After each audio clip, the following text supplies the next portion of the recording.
ఒక 2 అంకెల సంఖ్య కావాలట.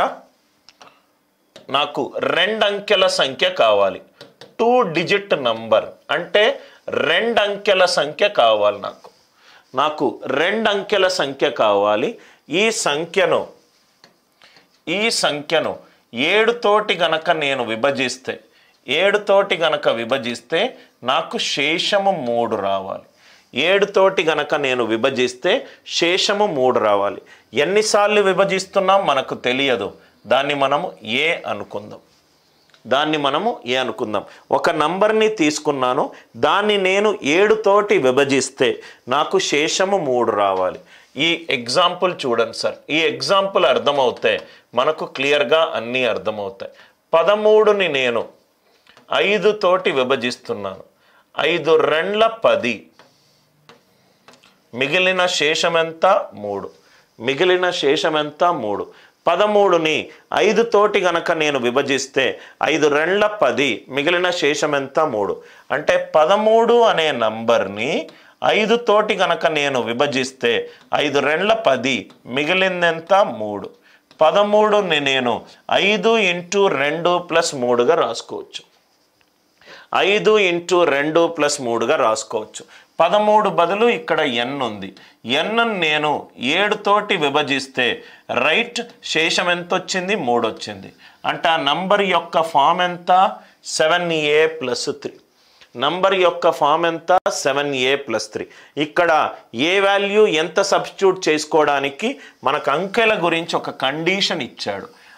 2 అంకెల సంఖ్య అన్నాడు. అక్కడ ఏమన్నాడు? అది 2 అంకెల సంఖ్య అని అన్నాడు. అంటే ఏ 0 కనుక పెట్టుకుంటే నాకు 3 వస్తుంది. అది ఒక్క అంకె ఉన్న సంఖ్య. ఏ గనక 1 పెట్టుకుంటే నాకు 10. 10 అనేది 2 అంకెల సంఖ్య. 1 నుంచి ఎంతవరకు పెట్టాలి అనేదే క్వశ్చన్. సపోజ్గా 14 పెట్టాను అనుకోండి. 14 ఏళ్ళ ఎంత?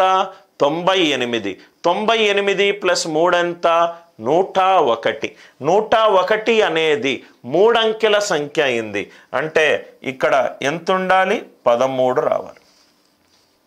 ఏ 1 నుంచి 13 వరకు అంటే 2 అంకెల సంఖ్యలో అతి చిన్న వాల్యూ ఏంటి? 10.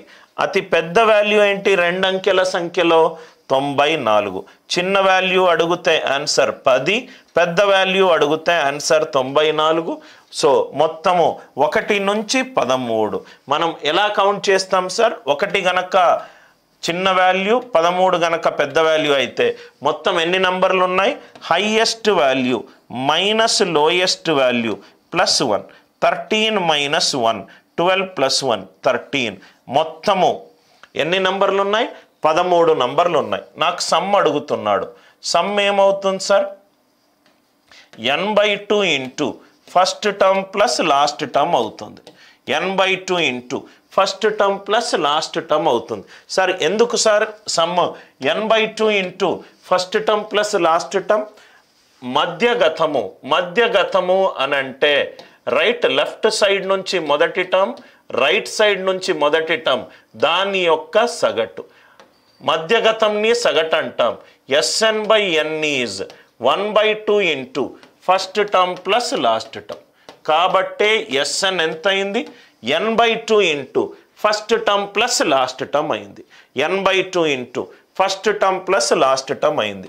n ఎంత ఇచ్చాడు? 13.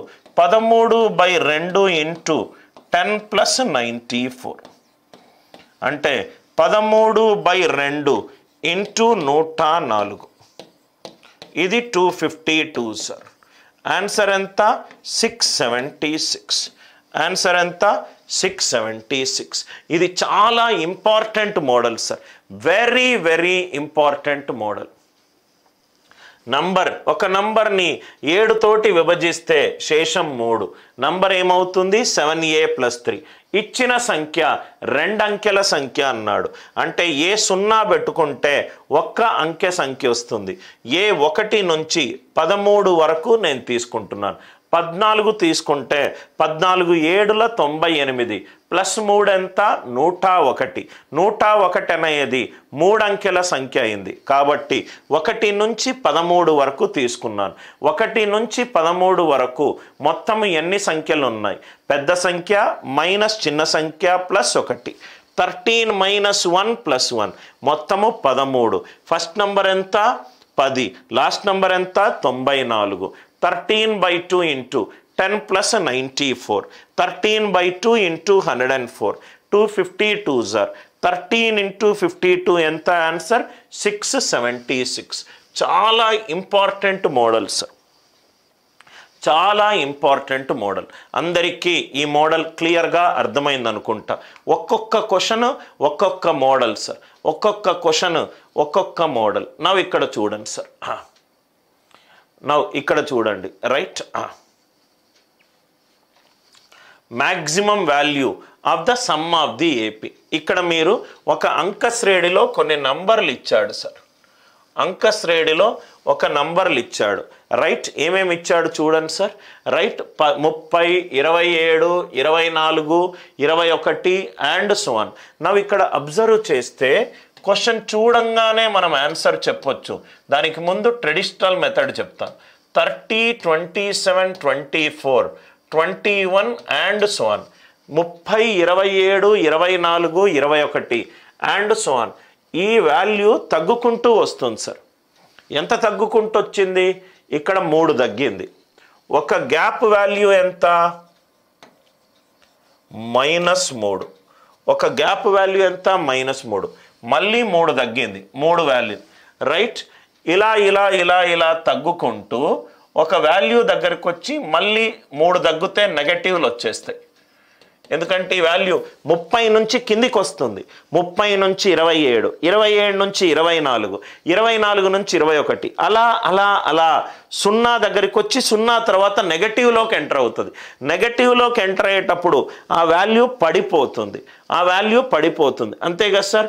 2 + 3 అంటే 5. 5కి -5 యాడ్ చేసినాం అనుకో వాల్యూ పడిపోతుంది.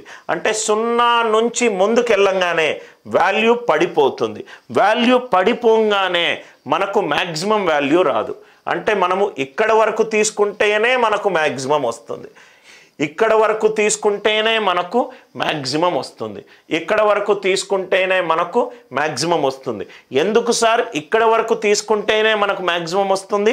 అది దాటంగానే నెగటివ్ జోన్ స్టార్ట్ అవుతుంది. నెగటివ్ వల్ల వాల్యూ పడిపోతుంది. క్వశ్చన్లో క్లియర్గా నాకు మ్యాక్సిమం వాల్యూ అని అన్నాడు. క్వశ్చన్లో క్లియర్గా నాకు మ్యాక్సిమం వాల్యూ అని అన్నాడు. మ్యాక్సిమం వాల్యూ వాడు అన్న తర్వాత నాకు రైట్ నెగటివ్ తీసుకోకూడదు, అంటే ఇక్కడ వరకు తీసుకోవాలి. నెగటివ్కి ముందున్న నంబర్ ఎంత? 0. ఒక గ్యాప్ -3 అయిందనుక 30 0 అయితే నాకు ఎన్ని గ్యాపులలో అది 0 అవుతుంది? 10 గ్యాపులలో నాకు 0 అవుతుంది. 10 గ్యాపులు, మొదటి నంబర్ నుంచి 10 గ్యాపులు. అంటే మొత్తము ఎన్ని టర్మ్స్ ఉన్నాయి? 11 టర్మ్స్ ఉన్నాయి. 30, 27, 24 0 వరకు తీసుకోవచ్చు. 30 0 అయింది అంటే 30 తగ్గింది. ఒక గ్యాప్లో 3 తగ్గింది. 30 అంటే 10 గ్యాపులు తగ్గిస్తే తగ్గింది. 10 గ్యాపులు అంటే n value 11, n value 11, n equivalent 11.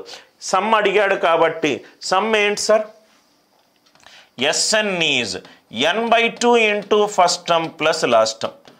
Answer 11 ప్రధాన సంఖ్య కాబట్టి ఆన్సర్ 11 తోటి భాగింపబడాలి. ఇది కాదు, ఇది కాదు, ఇది కాదు. ఆన్సర్ ఏంటి? 165. ఆన్సర్ ఏంటి? 165. Are simple. First term n is 11/2 into 30. 11 into 15 ఎంత? 165. 11 ఇంటూ 15 ఎంత? 165. అందరికీ I hope the idea it is very much clear to you. 30 నుంచి కిందకు జారుతూ జారుతూ జారుతూ 0 వరకు వెళ్ళింది. 0 తర్వాత నెగటివ్ తీసుకుంటే నాకు వాల్యూ తగ్గుతుంది. అంటే 0 వరకే తీసుకోవాలి.